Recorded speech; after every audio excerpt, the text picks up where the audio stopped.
kiai-kiai yang hadir 100 tokoh dan 100 kiai. Masa mau ditausiai gelandangan seperti saya ini. Jadi apa namanya, ini Kiai Junaid ini luar biasa. Baru 25 tahun sudah mempunyai pondok cabang sampai 9. Saya seumur saya itu sudah 80 tahun. Pondok saya tambah mengkerut.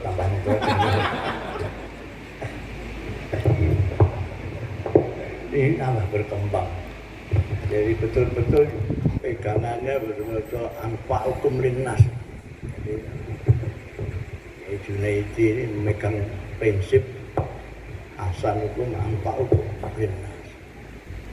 Karena itu tidak hanya membawa ciri-ciri pesantren yang awal, tapi juga pembaruan yang bisa kita lihat tadi. Ini belum ada yang meneliti. Mudah-mudahan ini Profesor Maskuri ini yang akademisi, jadi nanti diteliti. Cuma saya mempunyai hipotesa atau apa. Kalau kita amati kehidupan di desa, di pedesaan, lalu kita bandingkan dengan kehidupan di kota, kita akan menemukan sesuatu yang mencolok sekali. Di desa kita mengetahui masyarakat di desa itu guyup itu bahasa Indonesianya apa itu? Pun jadi di desa itu orang mendirikan rumah. Ini tetangga-tetangganya yang tidak ikut tinggal di rumah itu, ikut naik, masang reng segala macam. Kalau ada yang wafat, tidak usah diumumkan, ibu itu bawa tenong, isinya beras atau gula lah ke tempatnya yang kena musibah. Kalau ada tamu, tidak ditanya apa-apa dulu, disuguhi dulu. Sampai di sini lagi yang agak kota ini, saya datang langsung disuguhi dulu. Sebelum diberitahu saya disuruh hafal dan lain sebagainya. Sampai kalau ke kota, tetangganya mati tidak tahu. Datang bertamu, boro-boro dikasih unjukan dulu. Pertama kali ditanyakan KTP sampean. Kalau tidak percaya silakan, tidak usah ke Jakarta, Surabaya aja.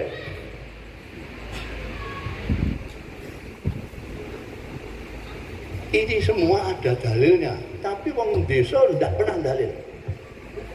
Ngormati tamu tidak pernah dalil. Mangkana yuminu billahi wal yaumil akhir fal yukrim dhaifahu, tidak pernah. Dia baik sama tetangga tidak pernah dalil. Mangkana yuminu billahi wal yukrim jarahu, tidak pernah. Tolong menolong di antara mereka tidak pernah dalil ta'awanu. Tidak pakai dalil. Kenapa? Karena itu sudah menjadi budaya di desa. Kenapa itu jadi budaya? Ini yang saya bilang saya tidak dan belum meneliti. Ini hanya perkiraan saya. Itu tugasnya akademisi seperti Profesor Maskuri nanti yang meneliti. Budaya-budaya di desa yang kalau kita carikan dalilnya, itu ada dalilnya semua. Dalil yang berasal dari pemimpin agung tuntunan kita, Nabi Muhammad SAW. Lalu siapa yang mendidik masyarakat sehingga mempunyai budaya seperti yang diajarkan oleh Rasulullah SAW? Siapa?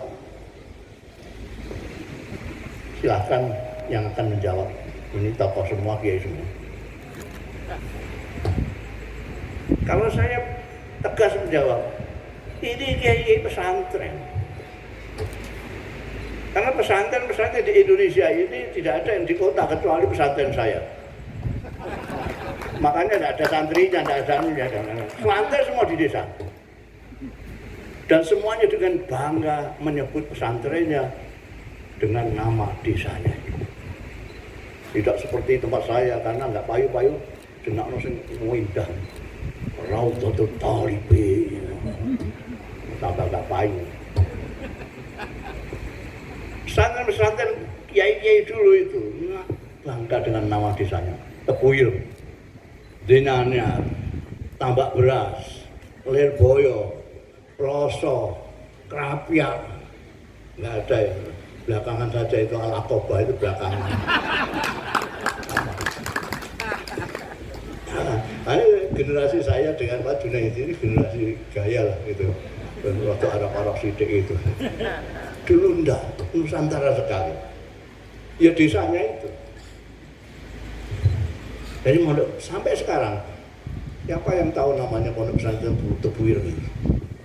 Apa Gus Irfan? Ini apa lagi ini? Putranya Pak Yusuf Hasim ini. Mesti nggak ngerti, jenak Arab itu aja. Tebuir enggak? Tebuir sampai ke Mekah, sampai ke Belanda. Tebuir semua kenal. Tapi bu Arab no, gak ada yang kenal, belas. Lirboyo semua kenal, Telmas semua kenal. Ada Syekh Mahfud Telmas. Malah ini pengira ini, Syekh Hamad Azmi, pengira Kiai Mahfud Telmas itu orang Arab. Dia tidak tahu bahwa Kiai Mahfud itu orang Indonesia. Ini ukalimuhu angkum. Jadi apa namanya, kiai-kiai yang juga sampai terkenal secara internasional seperti Kiai Mahfud At-Turmusi. Itu orang Timur Tengah itu bingung itu, Turmusi itu wilayah mana itu. Dicari di Timur Tengah nggak ada. Karena itu adanya di Al-Jawi. Indonesia dulu disebut Jawi oleh orang-orang Timur Tengah. Ada Syekh Nawawi Al-Bantani dari Banten. Ada Syekh Abdul Muhaimin Al-Lasemi. Ada Kiai Khalil bin Harun Ar-Rambani. Al-Rambani dari Rembang. Ada Kiai Abdullah Zaini Ad-Jettai Ad-Demai dari Jetak Demak. Pengarang kitab apa? Kitabnya dicetak di Mesir kan. Jadi tapi pondoknya itu tidak dinamai. Tidak dinamain, pakai nama desanya. Gak tahu itu saking fanatike atau saking tamadui nggak ada. Zaman saya zaman Kiai Junaid ini untuk gaya pakai nama Arab, nama Arab, Al-Aqobah. Nama saya Raudhatul Thalibin. Yang dulu-dulu udah pernah itu. Tapi mereka membentuk, jadi dulu itu pesantren itu titik tekannya adalah tarbiyah. Tarbiyah, bukan taklim. Karena itu sering dikritik, wah enggak pakai metode didaktik. Murang sambil ngantuk-ngantuk. Ya ini yang mulang santrine sampai ngantuk-ngantuk itu.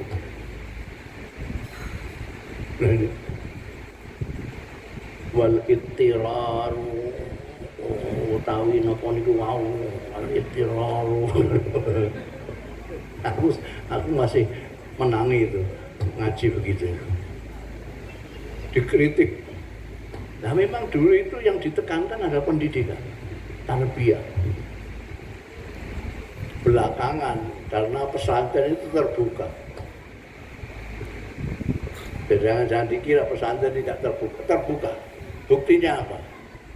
Ketika ada kritikan tentang didaktik tadi itu, pesantren sejak Kiai Wahid Hasyim Allah Yarham itu sudah mendirikan sekolah-sekolah. Tak ada sekolah di pesantren. Cuma ya itu, seperti slogannya Akopah ini, menghapuskan dikotomi yang dibikin oleh kolonialis Belanda. Umum agama. Sejak itu diputus, tidak ada. Yang ada hanya itu tadi seperti yang dikutip di sini. Yang ada hanya ilmu fardu ain dan ilmu fardu kifayah. Dan di sini diamalkan semua. Fardu ain juga fardu kifayah. Karena apa? Karena kiainya juga dulunya mondok pesantren. Cuma karena cerdasnya saja, jadi bisa tekan tinti untuk menjabarkan bagaimana fardu kifayah itu bagaimana menjadi manfaat. Dan mudah-mudahan terus berkembang, terus menjadi pusat pendidikan yang tidak hanya membentuk manusia-manusia yang agamis, ilmuwan, tapi terutama yang berakhlak seperti yang diajarkan oleh Rasulullah Sallallahu Alaihi Wasallam. Kalau pinter aja itu banyak khususnya juga. Kepengen pinter apa? Pinter bahasa Inggris, ada kursus Inggris yang nomor 1. Di situ sebulan bisa kayak orang Inggris. Mau apa lagi? Kursus busana 1 bulan udah bisa bikin rok yang macam-macam. Pengen apa sekarang? Tapi pendidikan itu harus dididikkan oleh orang-orang yang terdidik. Bagaimana mendidik orang sedangkan dia tidak terdidik? Sama sekali tidak bisa termuat dalam pikiran kita. Saya sering mengatakan daripada pinter tidak terdidik lebih baik goblok. Daripada pinter tidak terdidik, tidak berakhlak, lebih baik bodoh. Kenapa? Karena kalau orang pinter ini nek korupsi itu merugikan banyak sekali ya. Tapi kalau goblok itu sedikit ruginya. Orang goblok mau mencuri durung-durung wis kecekel, nggak usah polisi, hansip saja bisa tahu dia. Nggak usah hansip, bansur aja tahu. Lo bengi-bengi lo linggis. Ngono ning omahe wong, bengi-bengi lo linggis. Bansur saja tahu ini meh maling ini. Tapi kalau pinter,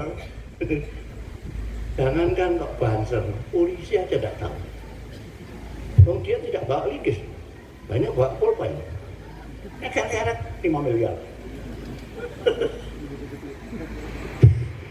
Sudah ketahuan, nangkapnya sulit. Wong pinter dia.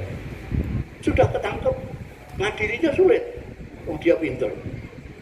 Sudah diadili, sudah divonis, masukkan penjara sulit.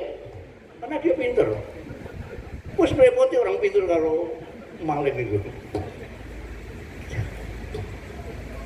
Karena itu dulu titik berat pesantren itu pada pendidikan.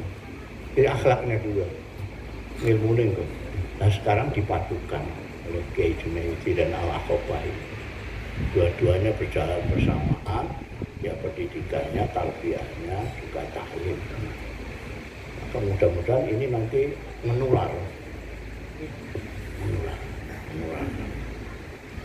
Nah, kalau penyakit itu memang buruk. Nular, tapi kalau manfaat itu akan sangat bermanfaat untuk semuanya. Saya kira itu. Terima kasih atas perhatian sampean mau mendengarkan saya.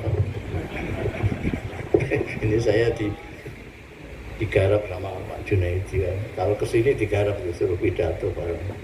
Padahal saya tahu ini Kiai Mas Kurian, Kiai Andin ini juga pintar pidato. Disuruh saya.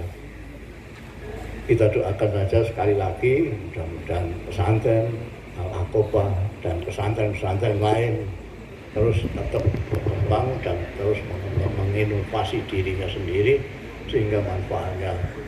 Karena itu tadi, itu menciptakan budaya sulit. Mengajar, mendidik masyarakat sampai menjadi budaya. Desa-desa sebelum diserbu sama kota, diserbu oleh makhluk pesagi itu namanya, televisi. Itu betul-betul memenuhi ajaran Kanjeng Nabi semua. Yang saya contohkan tadi, di dalam orang desa menerima tamu, di dalam menghargai tetangga, dalam ta'awun alal birri wa taqwa, dalam kesederhanaannya. Orang desa mulai tidak sederhana setelah ada TV. Ini penilaian saya, belum diteliti, nanti diteliti juga.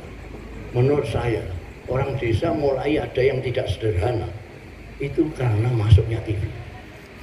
Dulu sederhana sekali, seperti ajarannya Rasulullah SAW. Sederhana. Dulu orang desa makanya sehat-sehat, karena cara hidupnya sederhana seperti yang diajarkan Rasulullah. Saya ceritakan ke kota-kota ini, karena sekarang banyak anak muda, kawan-kawan saya yang di kota, itu terus gayanya jadi orang kota. Padahal saya ingin orang-orang desa yang ke kota itu mendesakan kota, bukan mengkotakan dirinya menjadi orang kota. Karena orang sehat, orang desa itu sehat, kenapa?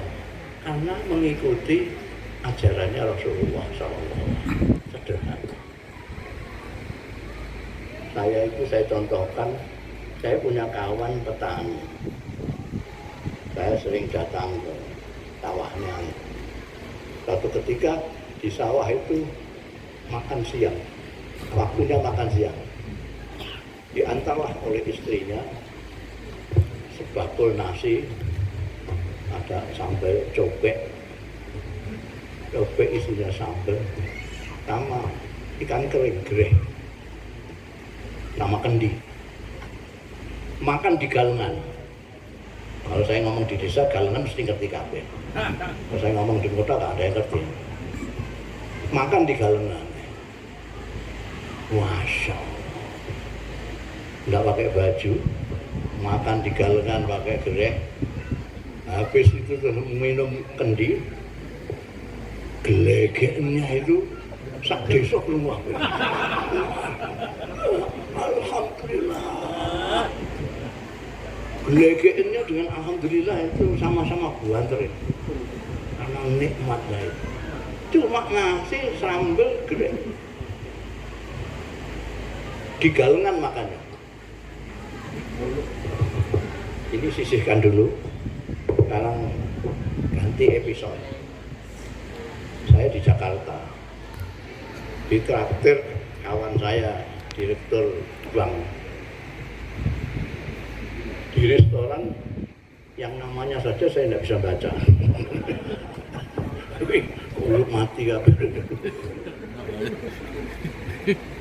Dia ngomong sama saya, Gus, sampai saya ajak makan istimewa. Istimewa ini daging sapinya nanti yang akan kita pesan. Kemarin sudah saya pesan, jadi didatangkan langsung dari Amerika.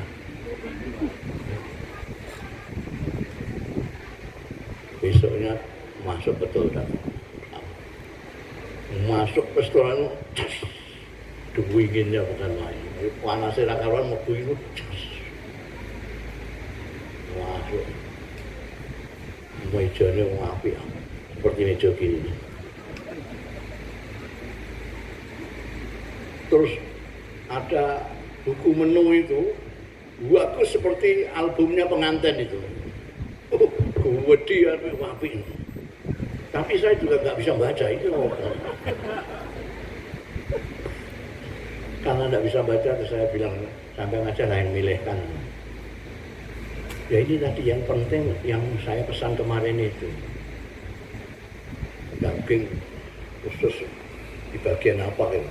Jadi ada apa namanya sapi itu ada bagian khas apalah yang bagian sini dari Amerika. Datanglah pelayan membawa piring besar ditutupi aluminium. Kok ditutupi?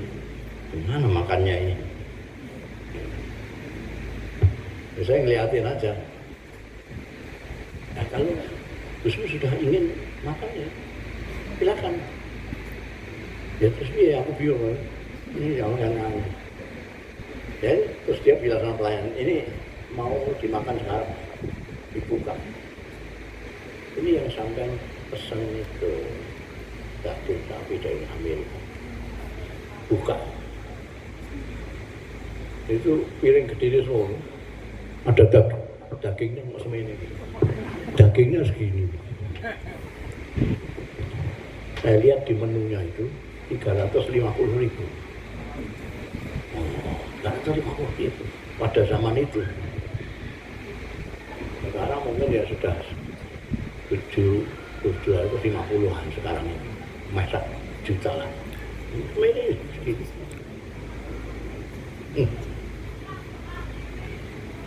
Masa itu kalau di rumah, tidak di restoran itu. Saya lep saya. Sekali lep sudah ya. Karena dia itu saya pakai aturan biar dia sih. Itu pun sudah cukup habis. Dia ini tidak habis. Saya lihat itu kalau itu 350, itu baru dimakan 50. 300 belum dimakan. Ini kalau di rumah saya tak oyok sih sana. Ya udah di restoran gede tak. Jadi gimana? Dia ini nggak meneruskan makan, terus mengeluarkan dari tas kecilnya itu pil-pil, kapsul banyak sekali. Loh itu banyak sekali. Ya Gus, ini asam urat ya. Ini kolesterol. Ini darah tinggi. Masya Allah. Ma baina sumul wa sama. Antara kawan saya Jakarta dengan kawan saya yang di sawah tadi. Mawa sehat, legeen. Alhamdulillah sak kampung keluar. Ini yang mulanya gak alhamdulillah udah yang makannya cuma segitu. Dengan pilih.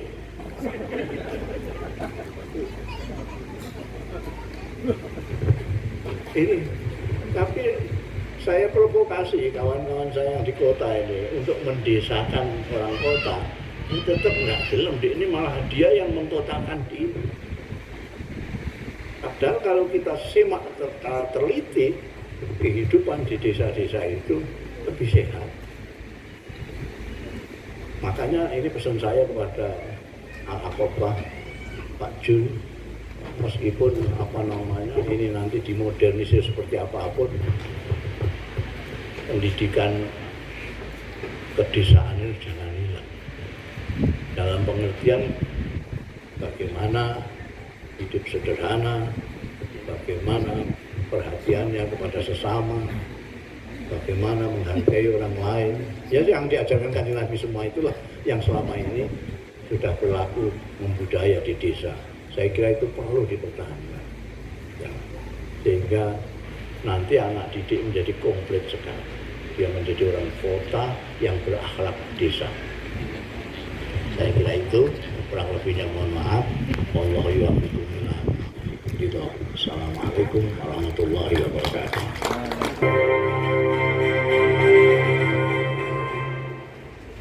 Kepada beliau diaturkan, terima kasih.